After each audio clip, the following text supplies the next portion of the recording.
क्या आप triple C कर रहे हैं या ओ लेवल कर रहे हैं या ट्रिपल सी कर रहे हों या ओ लेवल कर रहे होंगे, इसमें से एक चैप्टर होता है लिब्रे ऑफिस राइटर का।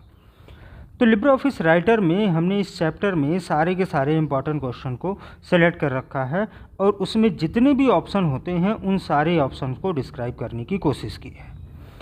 इस चैप्टर में आपको लिब्रे ऑफिस से कंप्लीट आपका चैप्टर है, यानी जितने भी क्वेश्चन आते हैं सारे के सारे क्वेश्चन आ जाएंगे, एक भी क्वेश्चन आपका लिब्रे ऑफिस से छूटेगा नहीं।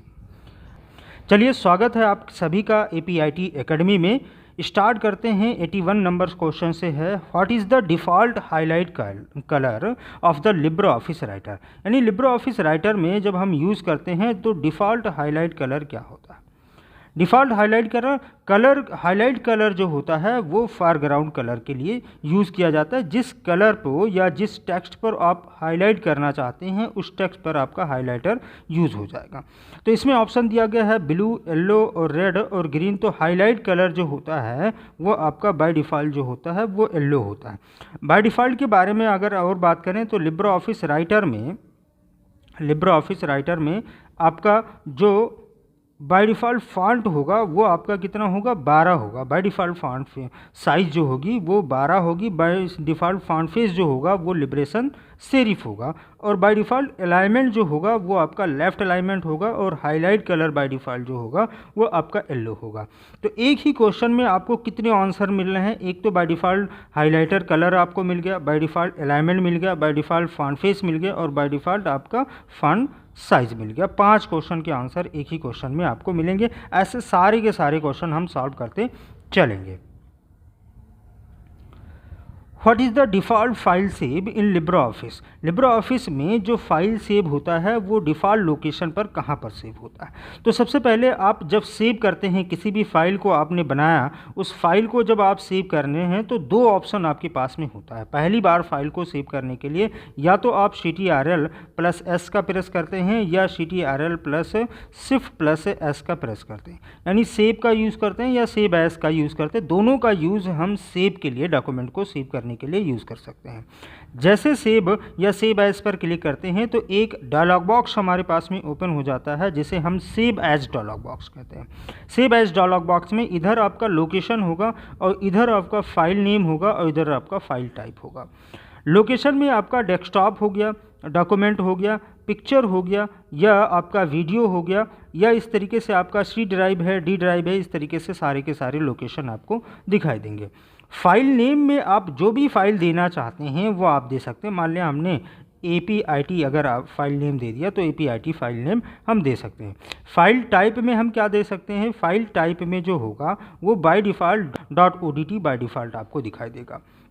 अब यहाँ पर सवाल यह है कि अगर लिब्रे ऑफिस में हम किसी भी फाइल को सेव करते हैं तो वह बाय डिफ़ॉल्ट किस लोकेशन पर, डेस्कटॉप पर, डॉक्यूमेंट में, डाउनलोड में या नॉन ऑफ दिस, किस लोकेशन पर बाय डिफ़ॉल्ट आपका सेव हो जाएगा। तो वो आपका डाउनलोड होता है या सेव होता है आपका डॉक्यूमेंट में सेव हो जाता है बाय डिफ़ॉल्ट। और बाय डिफ़ॉल्ट किस नाम से सेव होगा, अनटाइटल 1 के नाम से आपका सेव होगा। अनटाइटल के नाम से आपका सेव हो जाए। जहाँ पर यहाँ पर APIT लिखा, अगर APIT भी नहीं लिखते हैं तो वो अनटाइटल 1 या के नाम से, यानी डॉक्यूमेंट के नाम से आपका सेव हो जाना है।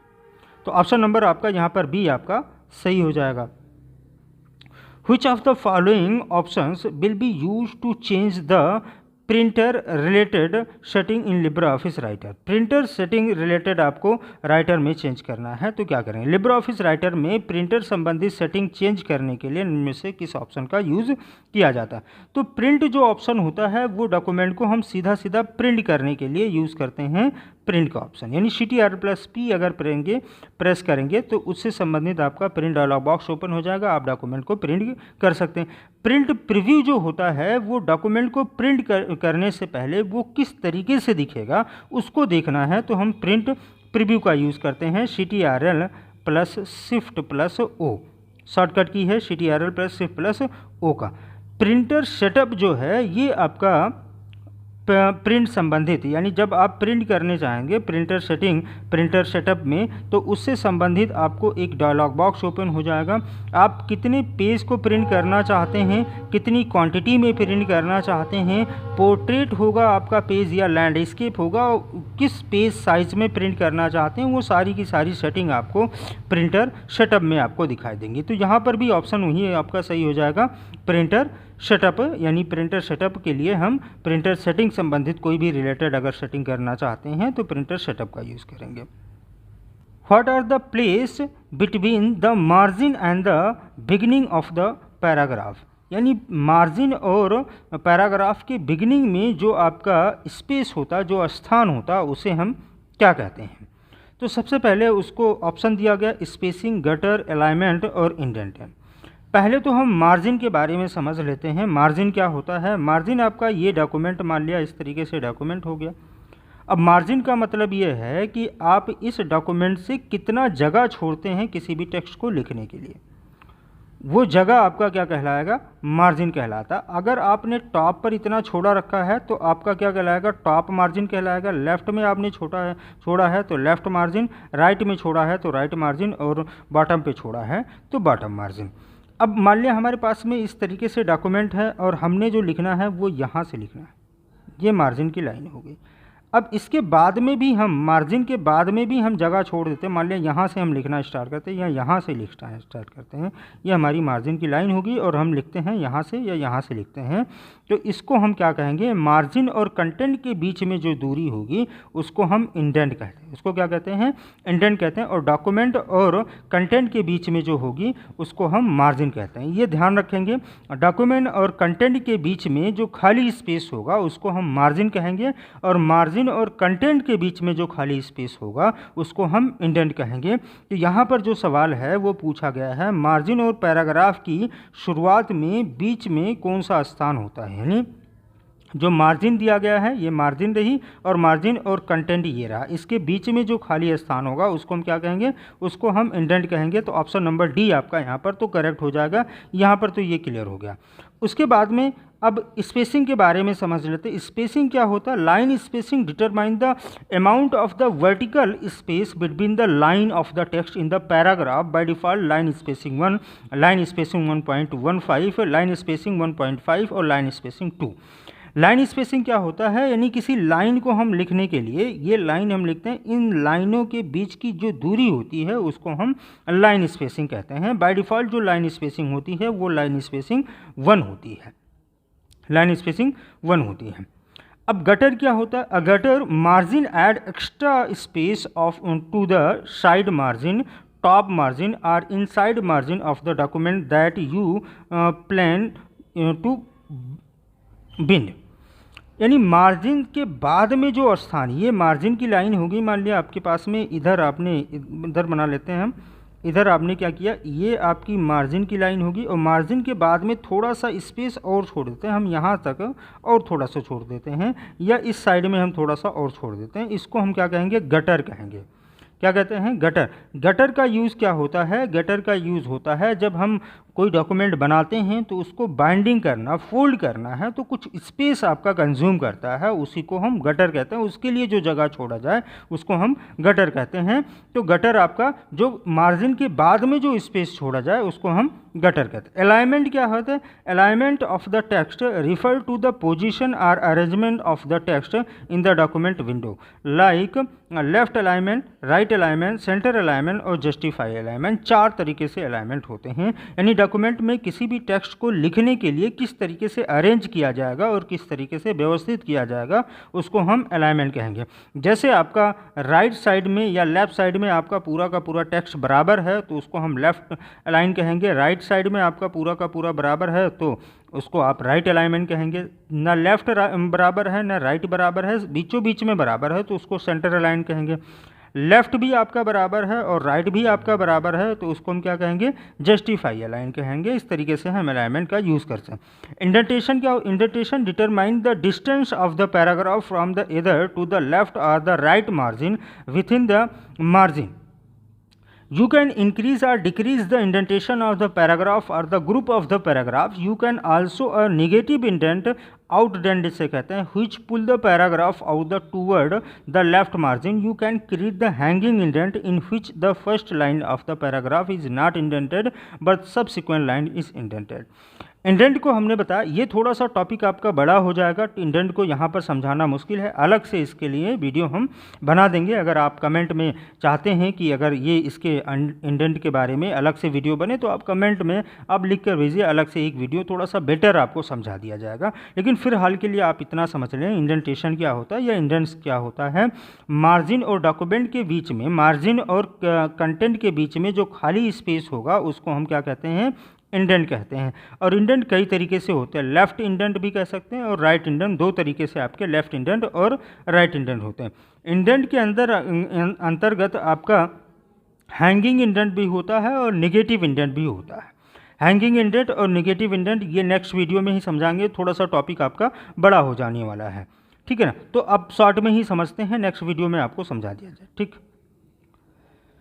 What will be tried to start MS Word with run command? अगर हम run कमांड से MS Word को ओपन करना चाहते हैं तो उसके लिए हम क्या करेंगे, हमें सबसे पहले go to run command open करना होगा। रन डायलॉग बॉक्स जिसे हम कहते हैं, इसके लिए हमें विंडो प्लस आर प्रेस करनी होगी। जैसे विंडो प्लस आर प्रेस करेंगे तो आपके पास में एक रन डायलॉग बॉक्स ओपन हो जाएगा। रन डायलॉग बॉक्स में आपको क्या लिखना है, विन वर्ड लिखना है। यहाँ पर आपको विन वर्ड लिख लेना है। विन वर्ड जैसे आपने लिखा और ओके कर दिया तो ये आपका माइक्रोसॉफ्ट वर्ड जो भी वर्जन आपके कंप्यूटर सिस्टम में इंस्टॉल होंगे वो सारे के सारे वर्जन आपके हो जाएंगे। अगर मान लिया 2007 इंस्टॉल है, 2007 आपका ओपन हो जाएगा। 2010 इंस्टॉल है तो 2010 इंस्टॉल हो जाएगा। लेटेस्ट 2013 या 16 या 19 जो भी आपका इंस्टॉल है वो आपका ओपन हो जाएगा। ये तो माइक्रोसॉफ्ट वर्ड को ओपन करने की शॉर्टकट की हो गई। अगर मान लिया हम लिब्रे ऑफिस राइटर को ओपन करना चाहते हैं तब हमें रन डायलॉग बॉक्स में ही लिखना है, CTR plus window plus are press करना है और उसमें एस राइटर लिखना पड़ेगा, एस राइटर लिखना पड़ेगा। और एस राइटर जैसे लिखेंगे आपका राइटर यानी लिब्रे ऑफिस राइटर आपका ओपन हो जाएगा। तो यहाँ पर ऑप्शन आपका कौन सा सही हो जाएगा, ऑप्शन नंबर ए आपका करेक्ट हो जाएगा। What is the file extension name of Libre office writer? Libre office writer का फाइल एक्सटेंशन नेम क्या होता है? यहाँ पर आपको बहुत सारे फाइल एक्सटेंशन दिए गए होंगे, लेकिन यहाँ पर आपको क्या समझना है, लिब्रे ऑफिस राइटर में पहला तो आप ये समझ लें लिब्रे ऑफिस राइटर में कितने एप्लीकेशन होते हैं। लिब्रे ऑफिस राइटर में या लिब्रे ऑफिस में आपको राइटर, कैल्क, इम्प्रेस, बेस और ड्रा और मैथ, ये 6 एप्लीकेशन आपको मिल जाएंगे। अगर माइक्रोसॉफ्ट ऑफिस की बात करें तो माइक्रोसॉफ्ट ऑफिस में वर्ड, एक्सेल, पावर पॉइंट और MS एक्सेस और पब्लाइजर और आउटलुक, ये 6 एप्लीकेशन यहाँ पर भी मिल जाएंगे। यानी लिब्रे ऑफिस में भी 6 एप्लीकेशन और माइक्रोसॉफ्ट ऑफिस में भी 6 एप्लीकेशन। लिब्रे ऑफिस अगर ओपन करते हैं राइटर हम, तो राइटर को हम क्या कहते हैं, वर्ड प्रोसेसर। माइक्रोसॉफ्ट में अगर हम वर्ड को ओपन करते हैं तो उसको भी वर्ड प्रोसेसर कहते हैं। कैल्क अगर ओपन करते हैं तो स्प्रेडशीट कहते हैं, एक्सेल को भी स्प्रेडशीट कहते हैं, इम्प्रेस को हम पावर पॉइंट प्रेजेंटेशन कहते हैं और पावर पॉइंट को भी प्रेजेंटेशन कहते हैं। बेस को हम डेटाबेस मैनेजमेंट के लिए कहते हैं या डेटाबेस यूज़ करते हैं। MS एक्सेस का भी यूज़ हम डेटाबेस मैनेजमेंट के लिए यूज़ करते हैं। यहाँ पर ड्रॉ जो है, ड्रॉ को हम वेक्टर ग्राफिक्स या एडिटर कहते हैं और ये डेस्कटॉप पब्लाइजिंग भी आपका वेक्टर ग्राफिक्स या आपका एडिटर के अंतर्गत आता है। मैथ यहाँ पर आपका अलग हो जाएगा और ईमेल आपका यानी आउटलुक आपका अलग हो जाएगा। मैथ को हम फार्मूला एडिटर के नाम से जानते हैं और आउटलुक को हम ईमेल के नाम से जानते हैं। तो ये तो कुछ बेसिक इन्फॉर्मेशन हो गए लिब्रे ऑफिस और माइक्रोसॉफ्ट ऑफिस में ये एप्लीकेशन के बारे में आपको याद रखना। अब लिब्रे ऑफिस राइटर अगर हम यूज़ कर रहे हैं तो उसका फाइल एक्सटेंशन जो होगा वो .odt होगा। लिब्रे ऑफिस राइटर का फाइल एक्सटेंशन क्या होगा, .odt होगा। कैल्क का .ods होगा, इम्प्रेस का .odp होगा, बेस का .odb होगा और ड्रा का .odg होगा और मैथ का mml होगा। वर्ड अगर यूज़ कर रहे हैं तो .doc या .docx होगा। .doc किसके लिए होगा, यानी माइक्रोसॉफ्ट ऑफिस है, MS ऑफिस जिसे हम कहते हैं, MS ऑफिस का जो वर्जन है वो 2003, 2007, 10, 13, 16 और 19 ये सारे के सारे वर्जन आपके पास में हैं। तो यहाँ पर जो 2003 है ये पुराना वर्जन आपका माना जाता है और 2003 के एबव वाले जितने हैं उनको न्यू वर्जन माना जाता है। तो 2003 का जो फाइल एक्सटेंशन होगा वो .doc होगा और 2003 के एबव वाले जितने भी होंगे उनका फाइल एक्सटेंशन .docx होगा। इसी तरीके से आपका एक्सेल का XLS होगा और 2003 के एबव वाले .XLSX होगा। .ppt होगा पावर पॉइंट का और .pptx भी होगा आपका। .mdb आपका MS एक्सेस का होगा या .accbd आपका MS एक्सेस का होगा। पब्लाइसिंग का .pub होगा और आउटलुक का .pst होगा। इस तरीके से फाइल एक्सटेंशन आप यूज़ कर सकते हैं।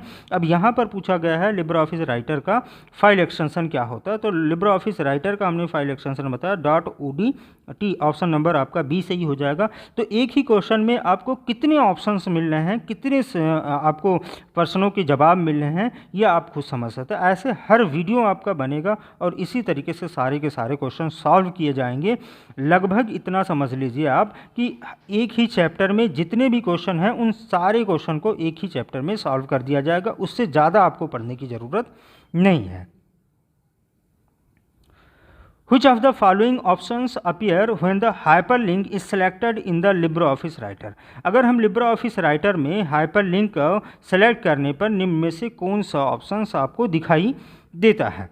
तो LibreOffice में जब हम हाइपरलिंक यूज़ करते हैं, हाइपरलिंक की शॉर्टकट की क्या है CTRL+K, CTRL+K से हाइपरलिंक यूज़ करते हैं। तो हाइपरलिंक जैसे हमने ओपन किया तो यहाँ पर इंटरनेट का ऑप्शन दिखाई दे रहा, मेल का ऑप्शन दिखाई दे रहा, डॉक्यूमेंट का ऑप्शन दिखाई दे रहा और न्यू डॉक्यूमेंट का भी ऑप्शन आपको दिखाई रहे। 4 ऑप्शन दिखाई दे रहे हैं। तो यहाँ पर इंटरनेट पहले देख लेते हैं। इंटरनेट कहाँ पर है? इंटरनेट यहाँ पर है, मेल आपका यहाँ पर है और डॉक्यूमेंट आपका यानी न्यू डॉक्यूमेंट भी आपका यहाँ पर। तो ऑप्शन नंबर आपका डी सही हो जाएगा यहाँ पर। In LibreOffice shortcut key to use to create a new style, LibreOffice writer में अगर हमें न्यू स्टाइल क्रिएट करना है तो उसके लिए हम कौन सा शॉर्टकट की यूज़ करते हैं? CTRL+F3, CTRL+F2, Shift+F12 और Shift+F11। तो यहाँ पर CTRL+F3 जो है ये ऑटो टेक्स्ट के लिए यूज़ होता है। ऑटो टेक्स्ट को एडिट करना है उसके लिए हम CTRL+F3 का यूज़ करते हैं। इंसर्ट फील्ड अगर यूज़ करना है तो CTRL+F2 का यूज़ करते हैं। CTRL+F2 से हम इंसर्ट फील्ड करते हैं। Shift+F12 से हमारा बुलेट लिस्ट ऐड हो जाएगा, Shift+F12 से बुलेट लिस्ट ऐड हो जाएगा और Shift+F11 से क्रिएट न्यू स्टाइल हम करते हैं। तो ऑप्शन नंबर आपका यहाँ पर डी सही हो जाएगा और इस ऑप्शन में चारों ऑप्शन से शॉर्टकट की का यूज़ आपको मिल गया, यानी एक साथ में आपको 4-4, 5-5 सवालों के जवाब आपको मिलते रहेंगे। If you have to enter a data, अगर आप एक डेटा इंटर करते हैं, which of the shortcut key will be use, अगर आपने एक डेटा इंटर किया है उसके लिए आप डेट इंटर करना है तो आपके लिए उसमें कौन सा शॉर्टकट की यूज़ करना है। यदि आपको कोई डेट इंटर करनी है तो आप शॉर्टकट की कौन सा उपयोग करेंगे? CTR+, CTR+D और CTR+Shift+, और नॉट। तो CTR+D से जो CTR+, से जो होता है ये हम डेट यानी करंट डेट हम इंसर्ट करते हैं। कंप्यूटर सिस्टम का जो भी करंट डेट होगा वो आपका CTR+, से होगा। CTR+D से जो होता है वो डबल अंडरलाइन होता है। जो भी टेक्स्ट आपने सेलेक्ट किया है उस पर डबल अंडरलाइन लगाना है तो CTRL+D प्रेस करेंगे। CTR+Shift+, से होगा इंसर्ट करंट टाइम, अगर आपको इंसर्ट करना है तो CTR+Shift+, का यूज़ करते हैं। Which of the following shortcut key is used to increase the width of the selected column of the table in LibreOffice writer? यानी LibreOffice राइटर में जो भी आपके कॉलम सेलेक्ट हैं उसका शॉर्टकट की के माध्यम से हम उसकी विड्थ चेंज करना चाहते हैं। मान लिया ये टेबल हमने बना लिया, इसमें बहुत सारे आपके पास में कॉलम है, ये कॉलम है। अब इन कॉलम की विड्थ, ये जो है ना, ये कॉलम की विड्थ हमें ये चेंज करनी है यानी बढ़ानी है। तो उसके लिए हम क्या करेंगे? उसके लिए हमारे पास में Alt+Right, CTR+Right एरो और Alt+Left एरो और Shift+Right एरो यूज़ किया जाता है। Alt+Right एरो से क्या करेंगे? Increase column width, increase column with Alt+Right arrow से। तो ऑप्शन नंबर ए आपका यहाँ पर करेक्ट हो जाएगा, Alt+Right एरो। CTRL+Right एरो से क्या होगा? CTRL के साथ में अगर हम राइट एरो प्रेस करेंगे तो क्या होगा? Go to start of the text of next word. यानी हमारे पास में अगर कोई वर्ड लिखा गया है, मान लिया दिस इज़ अ बॉय, यहाँ पर हमारा कर्सर है, यहाँ पर हमारा कर्सर है, तो राइट साइड में अगर हम प्रेस करेंगे तो क्या होगा, go to start of the text of next word, यानी ये यहाँ पर है तो इस वर्ड के स्टार्टिंग में हमारा कर्सर यहाँ पर आ जाएगा। अगर यहाँ पर है तो हम एक बार फिर प्रेस करेंगे तो हमारा कर्सर इस वर्ड के स्टार्टिंग में आ जाएगा। इस तरीके से होगा। Alt plus left arrow, Alt plus अगर लेफ्ट एरो प्रेस करते हैं, लेफ्ट एरो का मतलब इधर प्रेस करेंगे तो आपकी जो कॉलम की विड्थ होगी वो डिक्रीज़ होगी, यानी कम होगी। तो कम करने के लिए एल्ट के साथ में लेफ्ट एरो प्रेस करेंगे और इंक्रीज़ बढ़ाने के लिए आप एल्ट के साथ में राइट एरो प्रेस करेंगे। इंक्रीज़ करना है तो Alt plus right arrow. Shift plus right arrow अगर हम प्रेस करते हैं, शिफ्ट प्लस राइट एरो, मान लिया कर्सर हमारा यहाँ पर है, अगर हम राइट एरो प्रेस करते हैं तो move cursor with the selection to the right, यानी आपका कर्सर भी मूव होगा और वर्ड भी सेलेक्ट होते चले जाएंगे। तो इस तरीके से आप इसको सेलेक्ट कर सकते हैं। Which of the following button remove the letter on the left side of the cursor? मान लिया हमने कोई टेक्स्ट लिखा, हमने यहाँ पर लिखा दिस इज़ अ बॉय, ये वर्ड हमने लिखा और यहाँ पर हमारा कर्सर है, यहाँ पर कर्सर है, यहाँ पर हमने बीचों बीच में कर्सर रख दिया। तो हमारे पास में दो बटन होते हैं, एक तो बैक स्पेस का बटन होता है और एक आपका डिलीट का बटन होता है। दोनों से हम डिलीट कर सकते हैं, यानी दोनों से हम टेक्स्ट को डिलीट ही करते हैं। तो यहाँ पर जो ऑप्शन आपका यूज़ होगा, मान लिया कर्सर यहाँ पर रखा हुआ है, आपने डिलीट बटन प्रेस किया, तो डिलीट बटन अगर प्रेस करेंगे तो राइट साइड वाले कैरेक्टर आपके डिलीट होंगे, एक एक कैरेक्टर राइट साइड से डिलीट हो जाएंगे। अगर आपने बैक स्पेस प्रेस किया तो बैक स्पेस से क्या होगा, आपके लेफ्ट साइड वाले कैरेक्टर आपके डिलीट हो जाएंगे। जैसे आपने बैक स्पेस प्रेस किया तो एस डिलीट होगा, फिर उसके बाद में प्रेस आई, फिर एच, फिर टी डिलीट होगा बैक स्पेस प्रेस करने से। अगर डिलीट बटन आपने प्रेस किया तब क्या होगा, राइट साइड वाले कैरेक्टर, यानी यहाँ पर स्पेस है तो पहले स्पेस से डिलीट होगा, फिर आई डिलीट होगा, फिर एस डिलीट होगा। इस तरीके से राइट साइड वाले कैरेक्टर डिलीट हो जाएंगे। यहाँ पर क्या कह रहा है, लेफ्ट साइड के कैरेक्टर को डिलीट करना, तो लेफ्ट साइड से हमने बताया, तो उसके लिए हम क्या यूज़ करेंगे, बैक स्पेस का यूज़ करेंगे। तो ऑप्शन नंबर ए आपका सही हो जाएगा, बैक स्पेस। अगर हमें टेक्स्ट को डिलीट करना है तो बैक स्पेस और डिलीट दोनों का हम यूज़ कर सकते हैं। If we select a picture, अगर हमने कोई पिक्चर सेलेक्ट किया है, how many indent or point does in content, अगर हमने कोई पिक्चर सेलेक्ट कर दिया तो उसमें कितने पॉइंट दिखाई देंगे। तो यहाँ पर देखो आप कितने पॉइंट दिखाई दे रहे हैं, 1 2 3 4 5 6 7 और 8 पॉइंट आपको दिखाई दे रहे हैं। जब कोई पिक्चर आप सेलेक्ट करते हैं तो आपके पास में 8 पॉइंट आपको दिखाई देते हैं। तो ऑप्शन नंबर आपका सी यहाँ पर सही हो जाएगा, यानी अब ये एडिट मोड में आ गया है। इसमें कोई चेंजेस या बदलाव करना चाहते हैं तो इस पिक्चर में आप कर सकते हैं। इन LibreOffice writer search is case sensitive, Libre office Writer में सर्च जो होता है वो केस सेंसिटिव होता है कि नहीं होता है। पहले तो केस के बारे में हम समझ लेते हैं। केस क्या होता है, केस का मतलब होता है किसी भी टेक्स्ट को कैपिटल लेटर में लिखना है या स्मॉल लेटर में लिखना, वो क्या कहलाता है, केस कहलाता है। कैपिटल लेटर में या स्मॉल लेटर में लिखना वो केस कहलाता है। अब सर्च में हमें करना है, जैसे मान लिया हमने यहाँ पर लिखा दिस इज़ अ बॉय, इस तरीके से हमने लिखा और सर्च के लिए हमने प्रेस कर दिया CTRL+F, तो सर्च डायलॉग बॉक्स हमारे पास में यहाँ पर ओपन हो जाएगा। यहाँ पर लिखा होगा फाइंड टू, क्या आप फाइंड करना चाहते हैं। यहाँ पर बॉक्स लिखा होगा और बॉक्स में हमने मान लिया लिख दिया हमने बॉय, किस में लिखा, बॉय, बॉय कैपिटल लेटर में हमने बॉय लिख दिया और यहाँ पर लिखा गया है स्मॉल लेटर में। तो अगर हम फाइंड करेंगे तो ये क्या फाइंड करेगा कि नहीं करेगा, तो ये आप स्मॉल में लिखो या कैपिटल में लिखोगे ये सारे के सारे फाइंड में करेगा। इसका मतलब ये होता है ये केस को सेंस नहीं करता, यानी कैपिटल लेटर में होता तो कैपिटल लेटर को ही सर्च करता, स्मॉल लेटर में अगर सर्च करते तो केवल स्मॉल लेटर को ही सर्च करता। उसको हम कहते हैं केस को सेंस करना, यानी केस को सेंस कर रहा है कि किस लेटर में हमने सर्च किया उसी लेटर में हमें रिजल्ट दिखाई देगा। लेकिन यहाँ पर केस को वो सेंस नहीं करता है, तो आप किसी भी कैपिटल या स्मॉल लेटर में लिखेंगे तो वो आपको सर्च करके दिखाया, यानी केस सेंसिटिव नहीं होता। ये कह रहा है लिब्रे ऑफिस राइटर में फाइंड जो होता है वो केस सेंसिटिव होता है, तो ये आपका फॉल्स हो जाएगा, ये गलत हो जाएगा। इस तरीके से आपको केस सेंसिटिव आप ध्यान रखेंगे और इसी मैप को आप इस तरीके से जैसे समझाए इसी को रख करके आप सवाल इसको पूछेंगे, सॉल्व करेंगे तो आपका आसानी के साथ में आ जाएगा। नेक्स्ट क्वेश्चन है Which of the following does not come under the page formatting, यानी पेज फॉर्मेटिंग के अंतर्गत कौन सा नहीं आता है। तो पेज फॉर्मेटिंग में आप समझ लें, पेज फॉर्मेटिंग में आपका क्या आता है, आपको बोल्ड करना, इटैलिक करना, मार्जिन उसकी हेडर एंड फुटर, ओरिएंटेशन, ये सारे के सारे आपके पेज मार्जिन में आते हैं।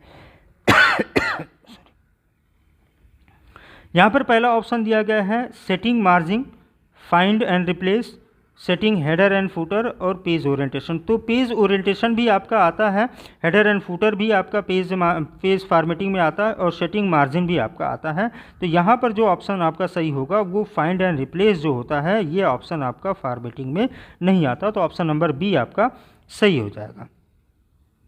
How many user interface are available in LibreOffice Writer, यानी लिब्रे ऑफिस राइटर में कितने यूज़र इंटरफेस अवेलेबल होते हैं।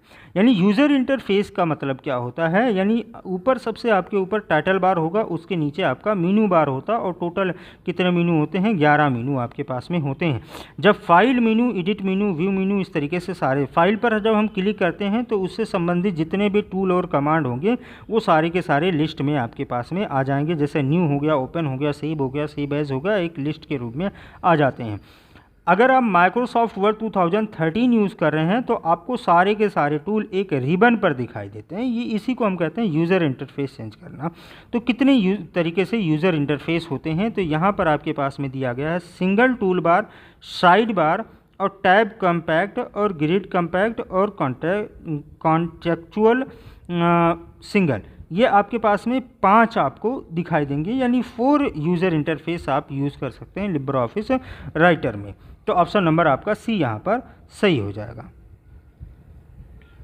यहाँ पर सवाल बढ़िया दिया गया है, इसको आप बढ़िया से समझिए। पहले आप यहाँ पर दिया गया है पवन रोट अ आर्टिकल, पवन ने एक आर्टिकल लिखा on the benefit of the short, यानी शॉर्ट में कोई आर्टिकल इन्होंने लिखा है, बट एनीवेयर स्पोर्ट पर इन्होंने एक आर्टिकल लिखा है, बट एवरीवेयर ही spelled the word sport as sport, यानी इन्होंने क्या किया है, प्रत्येक जगह पर इन्होंने गलती कर दी है। स्पोर्ट की जो स्पेलिंग होनी चाहिए SPORT होनी चाहिए, स्पोर्ट ये होनी चाहिए, और इन्होंने गलती करके क्या लिख दिया, SPOTS ये लिख दिया है, ये गलत आपका स्पोर्ट स्पेलिंग लिख दिया है। ठीक है ना। अब आगे क्या कह रहा है, which option is the spell dialog box will you to change all the wrong word to the right one in go to on one go to, यानी हम क्या चाहते हैं कि यानी स्पेलिंग जो इन्होंने बहुत सारे स्पेलिंग गलत कर दिए हैं, अब हम ये चाहते हैं कि एक ही ऑप्शन यूज़ करें ऑटो स्पेलिंग का, और सारे के सारे स्पेलिंग जो हैं वो सारे के सारे स्पेलिंग अपने आप में सही हो जाए। तो जैसे आप स्पेलिंग इस तरीके से लिखते हैं तो यहाँ पर आपके पास में एक ऑप्शन आता है इग्नोर वंस, यानी जो भी आपने इसमें लिखा है तो इस लाइन पर नीचे आपका एक रेड कलर का एक अंडरलाइन ऐसे ऐसे आपका बन जाएगा, तो ये पता चलेगा कि इसकी स्पेलिंग मिस्टेक है। तो इसको आप क्या करना चाहते हैं, इग्नोर वंस, यानी इसको आप छोड़ देना चाहते हैं, इसमें आप चेंजेस नहीं करना चाहते, इसमें बदलाव नहीं करना चाहते हैं। या आप कर लें इग्नोर ऑल, इग्नोर ऑल मतलब जहाँ पर ये गलत लिखा गया है उन सभी को छोड़ दिया जाए, उसमें कुछ नहीं करना है हमें। दूसरा ऑप्शन क्या दिया गया है, ऐड टू डिक्शनरी, ये गलत तो लिखा गया है लेकिन इस गलत को ही हम क्या कर लें, डिक्शनरी में ऐड कर लें। तो डिक्शनरी में ऐड करने से क्या होगा, वो आपका डिक्शनरी में ऐड हो जाएगा और नीचे जो लाइन दिखाई देगी वो आपकी लाइनें हट जाएगी, मतलब ये वर्ड गलत लिखा गया है लेकिन आपको गलत दिखाएगा नहीं, ये ऑप्शन मिलेंगे। नेक्स्ट जो ऑप्शन मिलेगा वो करेक्ट, आप इसको सही करना चाहते हैं, सही करेंगे तो एक एक करके आपको सही करना पड़ेगा। अगर हम करेक्ट ऑल करते हैं, करेक्ट ऑल पर क्लिक कर देते हैं तो जहाँ जहाँ पर स्पोर्ट लिखा गया है वहाँ पर आपका इस तरीके से स्पोर्ट आपका सही तरीके से लिख के आ जाएगा, उसको हम कहते हैं करेक्ट ऑल। तो ऑप्शन नंबर यहाँ पर क्या सही हो जाएगा, ऑप्शन नंबर डी सही हो जाएगा। ऐड टू ऑटो करेक्ट, यानी इसको ऑटो करेक्ट के लिए ऐड कर दिया जाए तो ये भी ऑटो करेक्ट के लिए भी ठीक नहीं होगा, यानी ऑप्शन नंबर आपका कौन सा सही हो। ऑटो करेक्ट कब यूज होगा, जब आप टाइप करेंगे, जब आपने स्पोर्ट लिखा, ऐसे ही स्पोर्ट लिखा और स्पेस देंगे तो ये अपने आप सही हो जाए, इस तरीके से हमें करना। तो इस तरीके से भी हमें करना नहीं है, हम एक साथ सभी को चेंज करना चाहते हैं तो करेक्ट ऑल पर क्लिक करेंगे तो ऑप्शन नंबर डी आपका यहाँ पर सही हो जाएगा। Difference meaning of word in document can be search from, यानी किसी डॉक्यूमेंट में शब्दों के विभिन्न अर्थ को खोजना है तो उसके लिए हम क्या यूज़ करते हैं। तो शब्दों के विभिन्न अर्थ को खोजने के लिए हमारे लिब्रो ऑफिस राइटर में एक ऑप्शन होता है जिसे हम थ्रेजरस कहते हैं, और थ्रेजरस की शॉर्टकट की क्या है, CTRL+F7, जिससे हम समानार्थी और विपरार्थी शब्द फाइंड करते हैं। समानार्थी और विपरार्थी शब्द इस खोजने के लिए हम थ्रेजरस का यूज़ करते हैं, तो ऑप्शन नंबर आपका सी यहाँ पर सही हो जाएगा। LibreOffice Writer give an application to export the document as, यानी LibreOffice राइटर जो होता है वो आपको ऑप्शन देता है एक्सपोर्ट करने के लिए, आपके डॉक्यूमेंट को एक्सपोर्ट करने के लिए कौन कौन सा ऑप्शन देता है। तो एक्सपोर्ट में आप एक्सपोर्ट डायरेक्टली PDF कर सकते हैं या एक्सपोर्ट एज, हम पे आ जाते हैं एक्सपोर्ट एज में आपको पास में 4 ऑप्शन मिलेंगे। कौन कौन से ऑप्शन मिलेंगे, एक तो आपका एक्सपोर्ट एज PDF मिलेगा, और दूसरा ऑप्शन एक्सपोर्ट डायरेक्टली PDF, यह ऑप्शन मिलेगा। एक आपका एक्सपोर्ट एज EPUB मिलेगा और एक्सपोर्ट डायरेक्टली EPUB, ठीक ना। इस तरीके से आपको कई ऑप्शन यानी 4 ऑप्शन मिलेंगे। अब इसमें क्या है कि एक्सपोर्ट एज PDF अगर करेंगे तो हमारा जो डॉक्यूमेंट होगा वो PDF में कन्वर्ट हो जाएगा, लेकिन एक सेटिंग आपके पास में ओपन होगी जिसमें आप प्रिंटर से संबंधित सेटिंग कर सकते हैं। उसमें कितना पेज प्रिंट करना है, कितने आपको किस, यानी प्रिंटर से संबंधित सारे के सारे, यानी 1 पेज 2 पेज या करंट पेज या 1 से लेकर के 10 पेज जो भी प्रिंट करना चाहते हैं वो आप यहाँ पर सेट कर सकते हैं। डायरेक्टली अगर PDF में अगर आप करते हैं तो आप 50 पेज अगर बनाए हैं तो 50 पेज को एक साथ ये PDF में कन्वर्ट कर देगा, ये आपका डायरेक्टली PDF होता है। तो यहाँ पर हम PDF में कन्वर्ट करना चाहते हैं या एक्सपोर्ट करने के लिए हमारे पास में 2 ऑप्शन देता है, एक तो PDF में कन्वर्ट करने के लिए और एक EPUB में। तो यहाँ पर PDF में भी कन्वर्ट कर सकते हैं EPUB, यानी ऑप्शन नंबर सी आपका सही हो जाएगा, बोथ PDF और EPBU। EPBU का मतलब ई पब्लिकेशन जिसे हम कहते हैं, इलेक्ट्रॉनिक पब्लिकेशन के नाम से जाना जाता है। क्वेश्चन नंबर 99 है, track change in LibreOffice does not allow 1 to, यानी ट्रैक चेंज जो होता है वो LibreOffice में आपको अलाउ नहीं करता। क्या अलाउ नहीं करता, अब ट्रैक चेंज का मतलब क्या होता है, ट्रैक चेंज अगर आप इनेबल कर देते हैं तो आप जो भी चीज़ें लिखेंगे उस गतिविधियों को रिकॉर्ड किया जाएगा, जो भी लाइनें लिखेंगे उसको रिकॉर्ड किया जाएगा, उसको हम ट्रैक चेंज के नाम से जानते हैं। तो ट्रैक चेंज में जो भी चीज़ें लिखी गई हैं उसको हम एक्सेप्ट भी कर सकते हैं, रिजेक्ट भी कर सकते हैं, एक्सेप्ट ऑल भी कर सकते हैं, उसमें आप डिलीट नहीं कर सकते, जो ट्रैक किया गया है उसको आप डिलीट नहीं कर सकते। तो ऑप्शन नंबर आपका सी यहाँ पर सही हो जाएगा, उसको हम ट्रैक नहीं कर सकते।